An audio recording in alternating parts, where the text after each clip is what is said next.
Is anyone surprised that I'm sick again? No? Okay. Just wanted to get that out of the way first.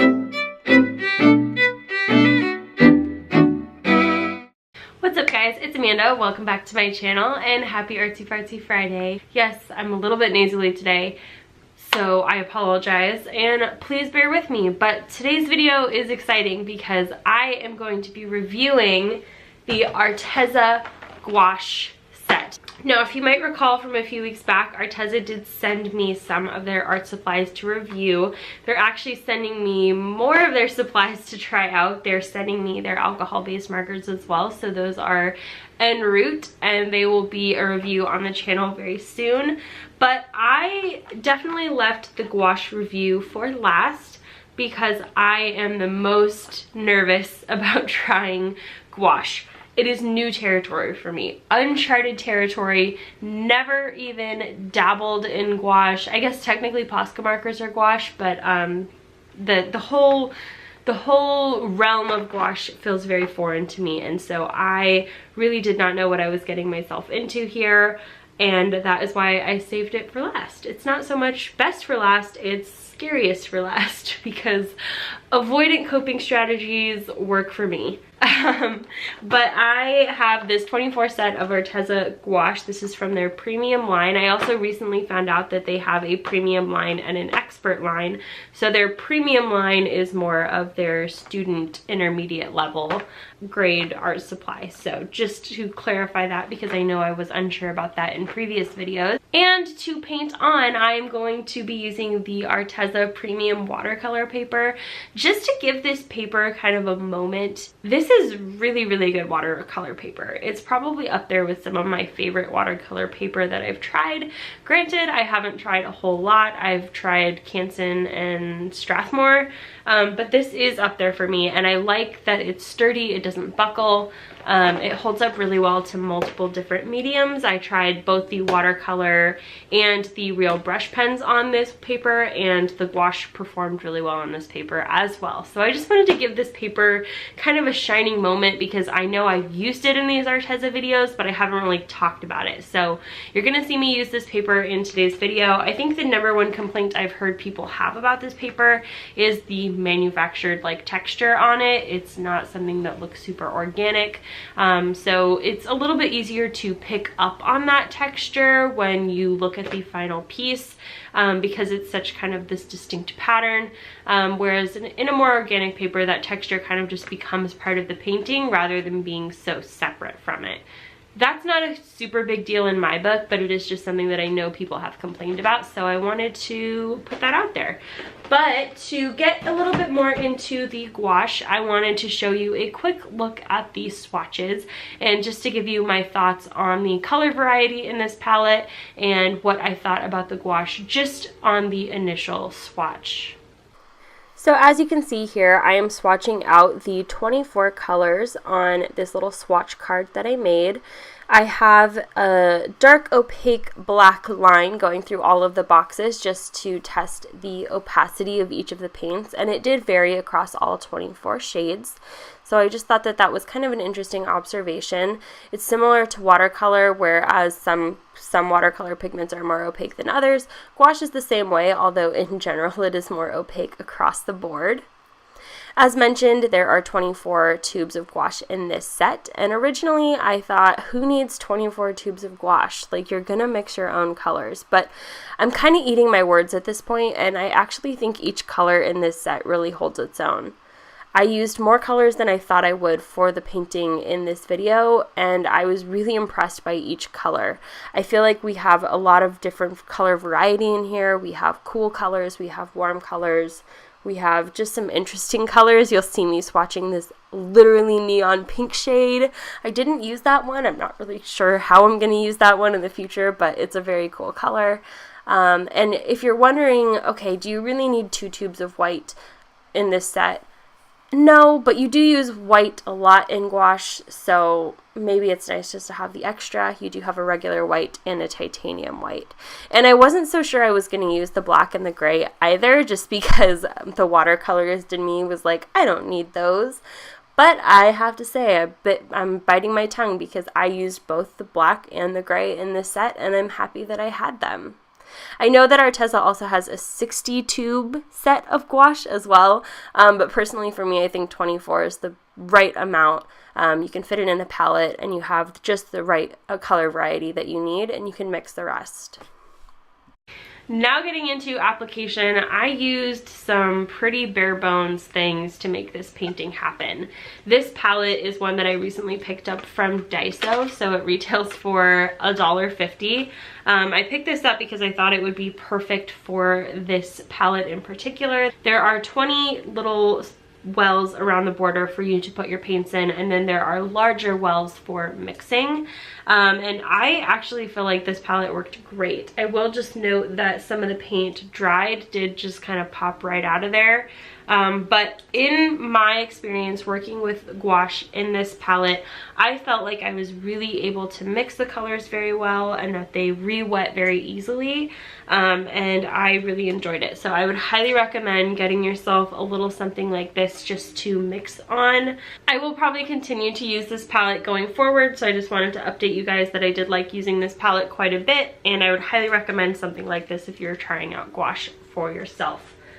If you don't have something like that on hand, something like a paper plate will work just fine, but that definitely gives you a little bit more portability and it's easier to store, so that is the route that I went. And again, I got that palette at Daiso, so if you have like a local dollar store near you, or if you live near a Daiso, definitely go there to get some cheap paint palettes. And as far as brushes, I just used kind of my run-of-the-mill brushes. I don't really have nice brushes. I have pretty cheap basic brushes that I use for watercolor, and I used them for gouache as well, and they worked great, so no complaints there. But now I'm going to kind of break down my thoughts about the paint themselves, and I have just some notes written down on my phone, so please bear with me while I kind of read from my phone so that I don't get too sidetracked.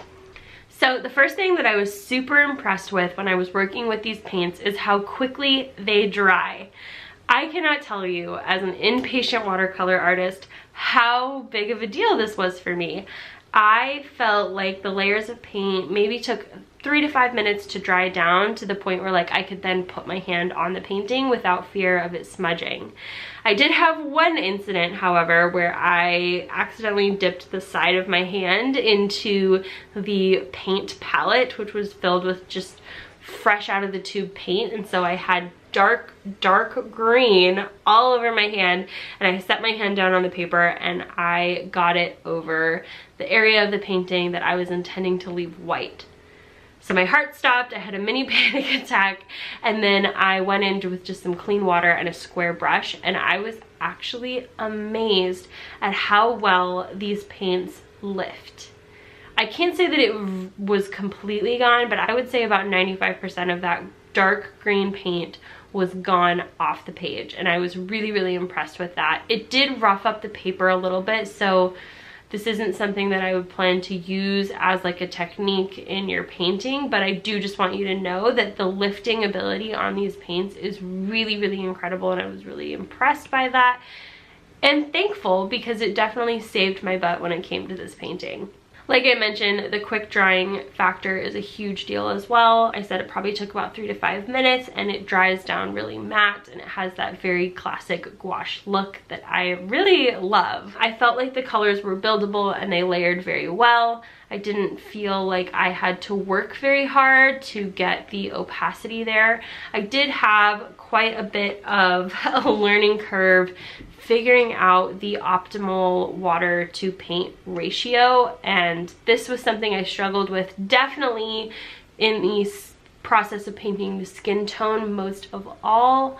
I felt like things were on the verge of getting pretty muddy there, and I just didn't feel as confident in my ability mixing the paints yet. But as I continued on into the rest of the painting, I really found that I was much more confident in my ability to mix the paints, and that I was mixing the right amount, and I knew how much paint I needed to cover a certain area.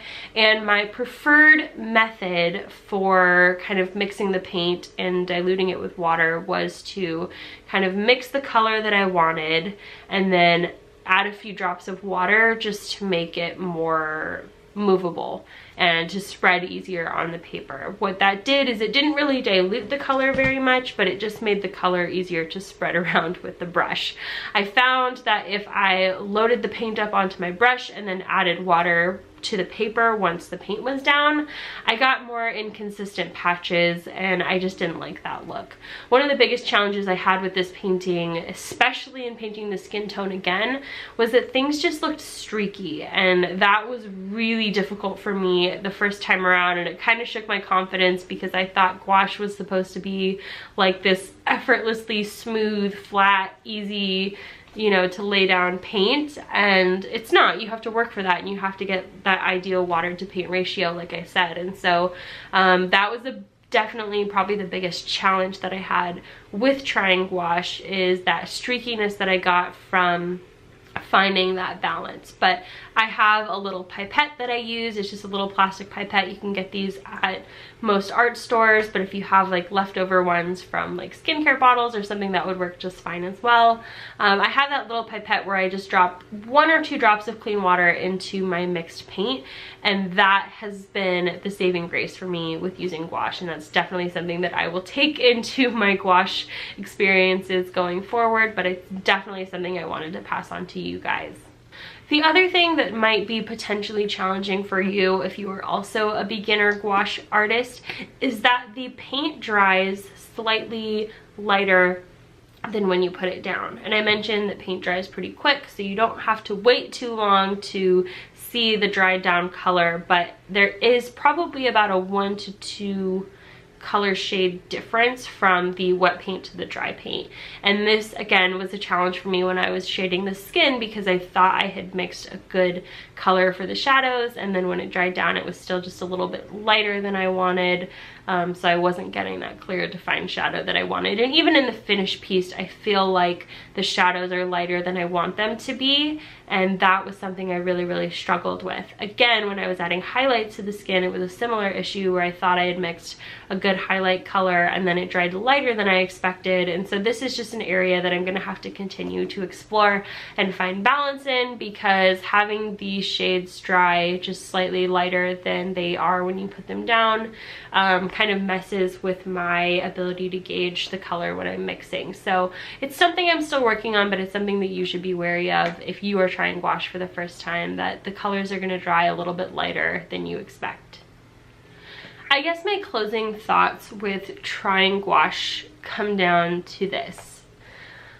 Gouache is unlike anything I've ever tried before. It's a new beast entirely, and part of me really struggled with that idea. I thought, it can't be that different from watercolor. I've used watercolor fresh out of the tube before. It certainly can't be that different, but it is. I've been told that it's very similar to acrylic painting, but I haven't dabbled in acrylic painting enough to really have that experience to build off of. So I'm really basing my gouache experience off of working exclusively with markers and watercolor. And that was a challenge. That did not necessarily set me up for success, because with both markers and watercolor, your aim is to work lightest to darkest. And with gouache, you don't always have to work lightest to darkest, and you don't always want to work lightest to darkest. Sometimes there's a benefit to layering a lighter color over a darker color rather than laying down all your light colors first. And so that was something that I was really retraining my brain throughout the process, and it was definitely a challenge. I'm used to very light translucent layers that I can build up gradually and sort of gauge as I go whether I want to go lighter or darker, and it's a much more gradual process when you're working lightest to darkest. There's a lot more room for you to correct your errors as you go, whereas with gouache, you kind of have to be confident and committed that when you're putting that dark color down, that it's what you want, because that is going to kind of be your base color for everything. And you can still correct. I think gouache is still an easy to fix medium, like you saw with the lifting, but I just think that mentality of putting those dark colors down first requires a certain level of confidence and conviction that being a watercolor or a marker artist did not necessarily prepare me for. So again, it's something I want to pass on to you guys. If you are interested in trying gouache, I do highly recommend it, and it's something that I really enjoyed, and I think my first painting with gouache came out pretty good. I'm very proud of it, and it definitely fit the vision that I had of working with gouache. But the process of working with gouache was nothing like I expected, and I still learned a lot from it, and I still have a lot more to learn, which kind of brings me to my closing point. I am not really able to accurately compare the Arteza gouache to gouache in general because this was my first time trying it, and so the Arteza gouache is the only standard for gouache that I currently have. I do have plans to review 2 other brands of gouache here on the channel very soon, and in those videos I will be comparing and contrasting those brands of gouache to Arteza and expanding on my knowledge and experience with gouache. But for the time being, the opinions that I have about Arteza are strictly to my experience with gouache in general, so I can't really speak to the brand or the quality of Arteza's gouache in particular, if that makes sense. I really enjoyed it. I think that Arteza is a really good brand for something like this, where in my case I had never tried gouache before. I had been curious about it and I wanted to just kind of dive in and try it out. If you wanted to do something similar, Arteza is a very affordable brand, so you won't be breaking the bank just to try something new. And I think that that's really important. If you want to try something new for the first time, you don't necessarily have to jump right to the top most premium art supply. You can start at the bottom. You can start at student grade or kind of intermediate level art supplies and still get something that's really valuable and learn. You know, you want to learn with something that gives you that flexibility without you fearing like you're wasting your money. So for that purpose, I think Arteza really fit the bill here, and they did a wonderful job with their gouache. I really enjoyed it, and I plan to continue using it. So I think that that says a lot. Now, I know in my first Arteza video I mentioned this, but I will mention it again. Arteza did send me their gouache and their paper, and they're sending me their art supplies, but this video is not sponsored by Arteza. I am a part of their affiliate program, which means there's a link down below for you to purchase something if you so choose, and part of that agreement is that a percentage of your purchase will go towards me and my channel and supporting me, which is great, but it does not affect the cost of the consumer, which is you, and therefore if you do not feel comfortable using the affiliate link, that is completely fine and I completely understand. And then I had a code with Arteza that recently expired at the end of May, so I am going to be contacting them to see if I can get that code updated, and if I am, that will be in the description bar down below as well. So thank you, Arteza, really, for all of the support that you've given me here on my channel. I greatly appreciate you allowing me to be flexible in reviewing these supplies and making these videos at my own pace, and also allowing me to keep my own opinions and share my honest review of your products. I genuinely respect that, and hopefully it's been really good content for you guys to watch. So that is it for my gouache review video. I hope you guys like the painting. I like the way that it came out. I think it came out really beautiful. I am planning to make it into prints on my online store, so if you are interested in owning the print of this illustration, then you can head over to my store Envy. That is in the link down below as well. I'm also just going to shout out my Patreon family because they really are the most patient people with me in the entire world, and they continue to support me month to month, even though I have not had the real time and energy to devote everything that I want to Patreon. They're still here and they're still cheering me on. So if you want to pledge to Patreon and get June's rewards, definitely do that. Info is in the description bar down below. And last but not least, thank you to the people who use the hashtag ArtsyFartsyFriday tag over on Twitter and Instagram for sharing your artwork with me. It makes my day, it makes me smile, and it just makes me happy to know that we have a little growing art community here. And with that being said, thank you guys again so much for watching, and I will see you on the internet. Bye guys.